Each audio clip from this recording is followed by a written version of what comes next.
There's a look at Pressley's car, and you see just a little bit of water dribbling down there. And, Neil, that's not just due to because it being so warm today. Mike, when this track's tearing up like it is, we're seeing the big rocks and pebbles on the track. We're not seeing the grinding dust and the sand and stuff. And it just crams back in these radiators. And these guys are got the whole frontal area of these cars are plugged up now. We usually plug a car up to qualify, but these guys are racing with them full of trash. And the next step is going to be burning some motors down. Well, the fellow who brought out the caution flag that led to this red flag is back behind the wall with Glenn Jerry. Glenn? Well, we're standing by with Jeff Gordon. Jeff, one of those guys slipping and sliding out there. What happened to the car? Well, they said it broke the front of the crankshaft off. Why and, you know, when it did it, all I know is I was going into 3, motor quit, and something clunked underneath the car. I ran over the top of whatever, the pulley that fell off. It's unfortunate because the Baby Ruth Thunderbird was running good. As bad as the track conditions were, today is one of those survival days. You try to get in line and just ride it out and get some points. And fortunately, we were running in 7th position, so, you know, things were going well for us as bad as the track conditions were, but it's just unfortunate. Well, there's something in Jeff's car. If we can get the camera on it, I want to show it. There's taped to the roll bar. There's a sign that says Harry Gant. What's that all about? Well, Harry Gant's been winning a lot of races, and one of the reasons is because he's very patient and he really knows how to keep his equipment under him, the tires, without burning them off, and brakes and stuff like that. So the guys all thought that'd be pretty good if they put Harry Gant on there, and just as a little reminder to me to be patient. He's got a lot of time to be patient now, Mike. Well, he was pretty patient coming to the front, Glenn. He started 21st, and as you reported, he was running 7th when the car let go. You know, in basketball, everybody wants to be like Michael Jordan does. I want to be like Mike commercials. I think here everybody wants to be like, they're just wild about Harry. I tell you what, Mike, that's a pretty impressive name on top of his race car anyway. Jeff Gordon, he's quite a racer, and you talk about somebody with a future ahead of him at his age and the things he's accomplished now. He's going to be dealing with this racing for a long time. That's tremendous. Here at Hickory, we're under the red flag. Things were different here years ago through the help of some early in-car camera technology. 1966, Tiny Lund works his way around Hickory, seen from a slightly different angle. We'll be back to Hickory in a moment. Hank Parker.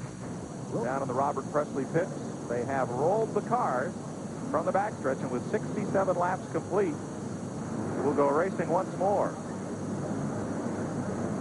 Before we do, we'll check down in the Robert Pressley pits with Glenn and see just how bad that overheating problem is on Robert's car. Get down there in a moment. There, Glenn? Yeah, I'm ready. I'm sorry, Mike. I talked to Eddie Pearson, crew chief. Rick is up on the truck right now talking to Robert. Robert says that the problem seems to intensify as the car sits on the racetrack, and Neil can identify with this. The car sitting there after it's been running like that, it tends to get hot as it's sitting there. It just got hotter and hotter and hotter, pushing the water out of the car. So he says once they get running again, he thinks the problem's going to be okay. The temperature is a little hotter than he would like, but he says once they get to running again, I don't think it's going to be a problem that's going to put them out of the race. Also, I think that Steve Bird has signaled me here next door that Kenny Wallace is going to have to come in and make a stop, so we'll keep you updated on that. We'll go back to you for that. Folks, it's like when you take a stove off the oven. That pan is still hot, and it's still going to boil the water for a little bit. That's the trouble when you shut one of these engines down, and it's still hot. Yeah, Mike, and the fans on these cars that pulls the air in there, on the V8s, they run a fan. A lot of these V6 use a little bitty small fan on them, and they rely on speed to force the air through the radiator, not necessarily pulling like a fan in a passenger car. And when they're not running, they're not circulating enough air with that radiator to cool it down. One lap, we'll be back to racing. 69 laps on the board. Kenny Wallace stays on the racetrack as we anticipate a green next time by. Ricky Craven made a pit stop. Report he's on 5 cylinders with that DuPont car. Pace car coming. Jeff Burton will be trying to get a lap back from Steve Grissom. At lap 70, we go back to green. Clean restart. And down in 1, that inside groove just takes right off. And now Pressley gets worked up to the high groove. Earnhardt slipped underneath him. Nice move. The Earnhardt's trying to get that lap back, and he saw he couldn't do it on the outside, so he's going to try the inside lane now. Give Robert Pressley a call. He just saved that car. It about got away from him, and he rode it out. He dropped back out of the top 4 spots, though, back to 5th or 6th position. Grissom the leader, Waltrip in second. Earnhardt up to third, Jimmy Spencer fourth. Jack Sprague and Robert Pressley. I believe Sprague may be a lap down. So that'll put Pressley back in fourth. Tracy Leslie is on pit road. Right side tires on the Detroit gasket car. There's Earnhardt going on the inside of Waltrip. He's needing Waltrip and the leader would like to just pace themselves. And here's a guy, Earnhardt's a lap down. He's having to run his car hard to get that lap back, and he's moving him out of the way.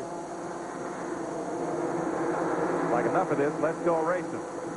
So he's up there in the hunt, but you're right, he's not on the leaderboard. He's a lap back. It is Grissom the leader, Waltrip second, Jimmy Spencer third, and Robert Pressley fourth. And they each have a lap car separating them one from the other.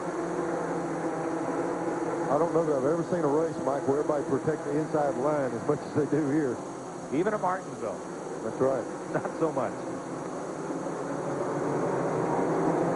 And the straightaways here are so short, Neil. If you try to run somebody up off of turn number 2, you don't hardly have room to get alongside them to get down into 3 underneath them, do you? No, and that's what causes the bumping in the corner. A guy coming up on him and say, hey, I got a foot on him, I've got him. The guy leading doesn't even know it.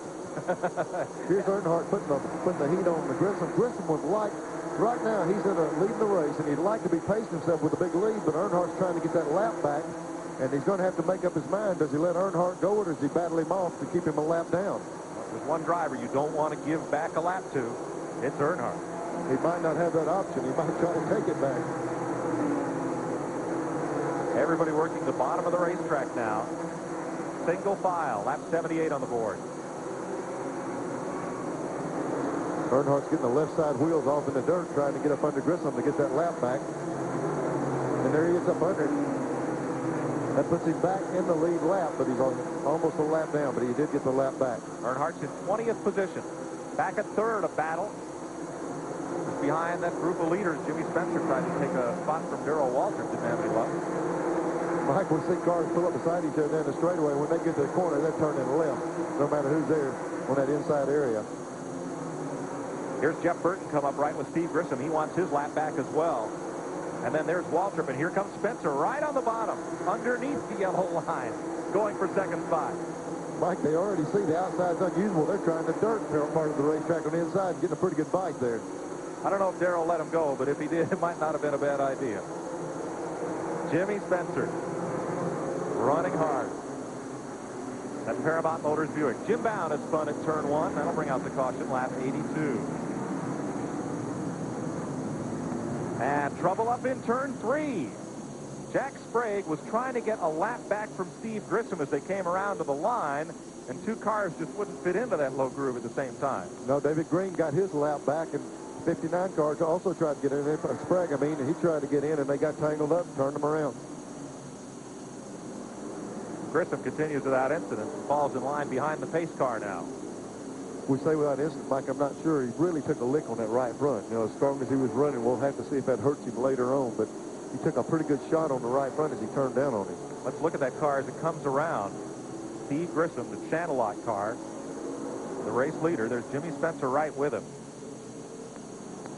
And doesn't look to be much damage. Not apparent on the right front of that car. Just rubbed the white walls off some. Yeah, let's check with Glenn Jarrett. Look, guys, normally when there's a car crashing or something like that, you don't see crews reacting too much. But that time, when Jim Bown spun down there, Dale Earnhardt's crew went wild because if you remember, he had just gotten that lap back. He's at the tail end of the lead lap now. He's got the leader in the same straightaway with him. He's going to be trouble before this day's over. That was a great break for Earnhardt and for Jeff Burton, both of whom got their laps back. It was a tough break for Jack Sprague, who did not.